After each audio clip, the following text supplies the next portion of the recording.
Je me mets au défi de vous donner un coup de vieux juste avec des porte-clés de l'époque. Vous êtes prêts? Allez, c'est parti. Premier porte-clés, celui-ci, le crocodile en perles de rocaille. Tout le monde l'avait celui-là. Hein. Ensuite, un tout petit peu plus classique, le fameux Scooby-Doo. Il y en a, c'est des artistes. Hein.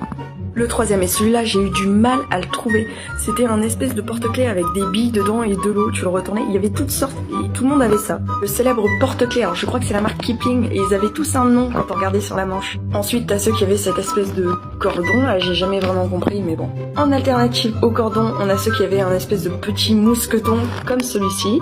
On avait les originaux qui avaient des vaches où t'appuyais comme ça, il y avait un caca qui sortait. Ensuite, c'était la mode d'avoir plein de trucs sur les clés. Du coup, t'en avais qui avaient des gros tintins comme ça. C'était horrible. Enfin, disons que je pouvais pas les mettre dans les poches. Enfin, on va passer à ceux qui étaient plus branchés technologie. Il y en a qui avaient ça. C'était des mini appareils photo. Je sais pas si vous en souvenez. Et enfin, le dernier, alors là, c'est mon préféré d'entre tous. C'est ceux qui avaient le petit pointeur laser. Les chats, ils kiffent ça. Alors abonne-toi.